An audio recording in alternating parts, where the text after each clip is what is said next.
Okay guys, today we're going to find out if this is the worst engine BMW have ever produced. So let's do it. But goddamn, get it done, will ya? Woo.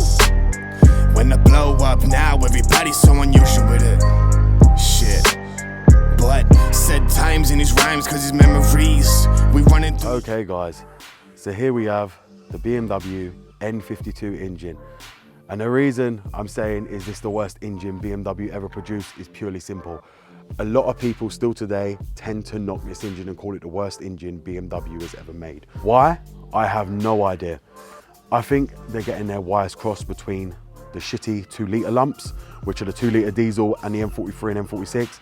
But this is probably the most reliable engine BMW has to date and still is. There is a lot of people still buying this engine, which is why a lot of people find it hard to even find this engine around, buying it and putting it in their E36s or doing conversions and putting their E46, because many people want this M52 engine because of the power it can produce and what it's capable of. One, it's lightweight.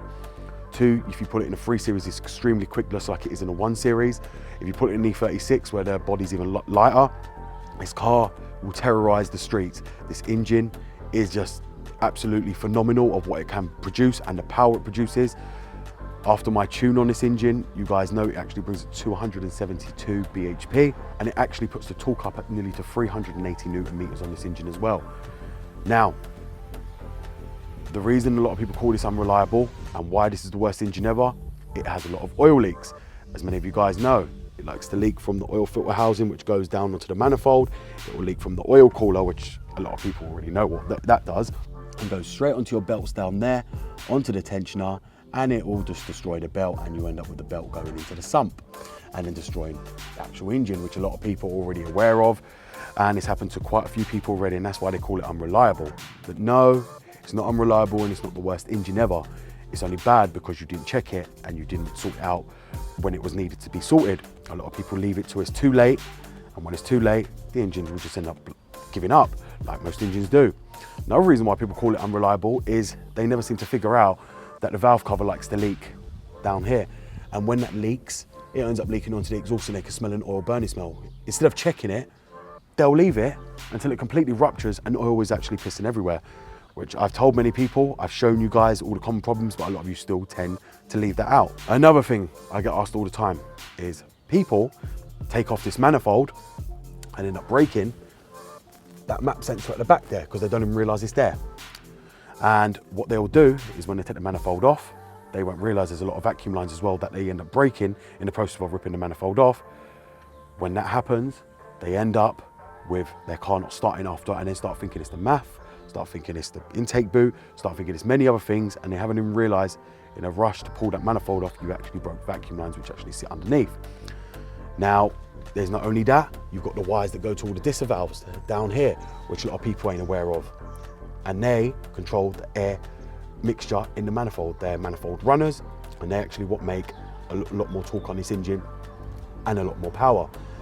When they break, or you end up breaking the wires, or you don't reconnect them, you realize the car is very sluggish. It will end up feeling like a 328 instead of your normal 530R, 330i. It will feel like a 328 or a 528R, very underpowered because it hasn't got the dissers.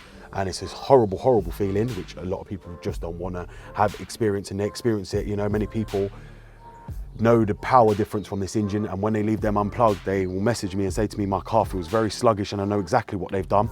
Is they've left their dissers unplugged from underneath, usually the middle one here, which is used for the low torque, is that one right there that they end up leaving disconnected, and I can tell straight away what they've done. And then they end up calling it the worst engine because they've made that mistake themselves. Another thing on these is obviously the water pump going out, which ends up leaving people very stranded. This is the most talked about subject on this car.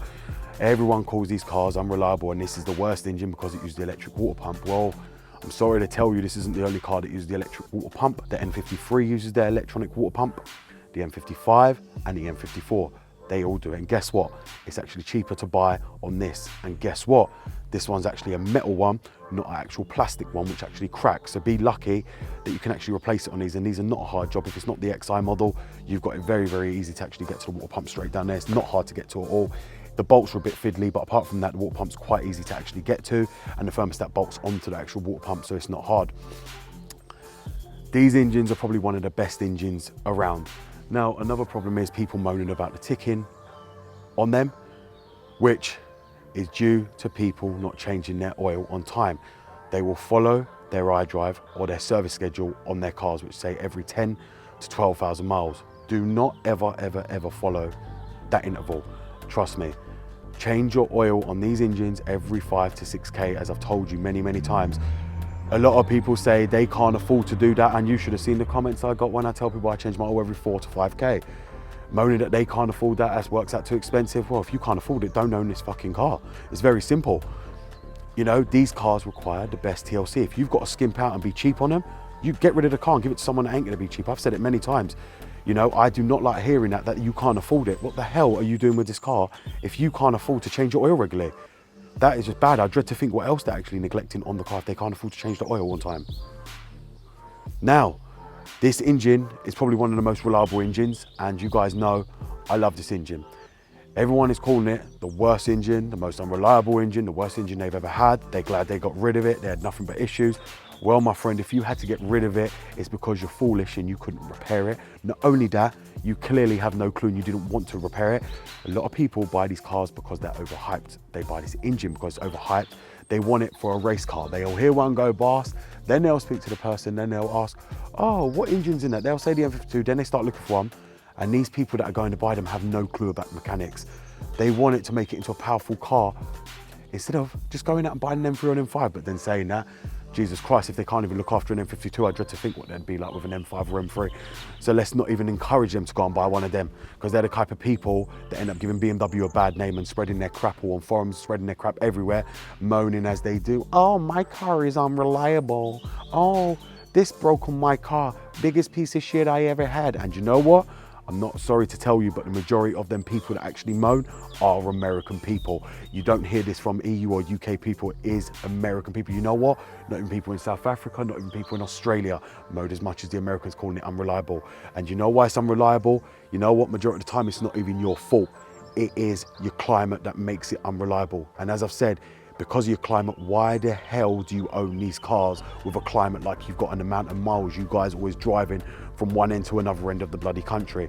Don't own these cars. It's pure and simple. Go and drive your Toyota, step away from the car. If you're not willing to put the time and effort in, come away. It doesn't make you look a big shot owning a BMW and it keep breaking on you. It actually looks a joke. And then that's why people are always saying in the US why Toyota's more reliable, because they're probably seeing half of your asses broken down with this car on the side of the road, which this is something you'll never see in the UK here, the BMW broken down on the side of the road. I've never ever seen that. That is your Ford, your Range Rover and your Vauxhall broken down the side of the road. You'll never ever see a BMW broken down. And do you know why that is? Because the majority of people maintain and look after these engines themselves to the point they're reliable and they know they're going to get them from A to B. And if something breaks here in the UK, parts are very cheap. So we just go and buy it and have no problem about it. Dealer parts, no problem. You can get it delivered same day and your car repaired. But in America, it's not the case. And that's why I've said, even to Nathan, and he can never answer me, why do you guys insist on driving these cars when things are so expensive there and your cars are most unreliable over there? And that's purely because they're built in a different factory, built with different parts, and they're built to your standards for your road conditions. They're not built the same way they are in Germany. The chassis is made in Germany, but the engine is put in by, I think, people in South Carolina, and they change all your bumpers for everything for your road safety, and they change all the parts, and they probably fit in all Chinese parts to your car. That's why they end up blowing up so quick. But overall, the M52 engine is reliable, and I'm sick of people telling me this engine is unreliable, it's this, it's that. It's full of shit. These people are full of shit. This engine is the most reliable engine you'll ever get from BMW ever, period. It is the last naturally aspirated engine, and it will always be looked at as to one of the best BMW engines BMW ever produced. It's the M52 engine, the magnesium block with the silver valve cover. And a lot of people are going to say, what about the black valve cover? The black valve cover one is not wanted as the magnesium block like this is. That is not the one people want. People want this one because it's got the 3-stage manifold. Nobody wants the 328 XIs with the black valve cover. Nobody wants the 510. Nobody wants them engines without the 3-stage manifold. And you can't run the 3-stage manifold in them without a lot of hard work trying to make it work with that engine, because it runs on the MS V80, which is the most crappiest ECU I've ever seen, and the mapping on it is absolutely terrible. Everyone wants this M52 with the MS V70 ECU, which comes with a 3-stage manifold and a silver magnesium valve cover. So there you have it, guys. This is not the worst BMW engine of all time, as many people want to keep making out. The M52 is actually one of the most reliable engines you're ever going to get from BMW, and it will never happen again. Please remember, BMW have now gone to turbo engines. This is the last naturally aspirated engine, and it's the best engine for a reason. For that reason, and I'm glad BMW actually set this engine as their legacy, as the last naturally aspirated engine, because it is the most reliable. A lot of people are going to say to me the M54 is a reliable engine, but I prefer the M52 engine purely because it's the power it makes and because of what it's capable of, and the fact that it's magnesium, it's very light, so when you pull it in other cars, it will make its power very, very well. That being said, anyone who does come along and say it's the worst engine ever, do not listen to them. If you're willing to put your time in, you're willing to look after it, it is one of the best engines you're ever going to get from BMW. If you want a naturally aspirated engine, you don't want anything else with the turbocharger. And that's the same for the E60 M5. If you do want a performance car with the naturally aspirated engine, the S85 is your best bit to go over to as well. So thank you very much for watching, guys. It's BMW Dr. Dean here, and goodbye.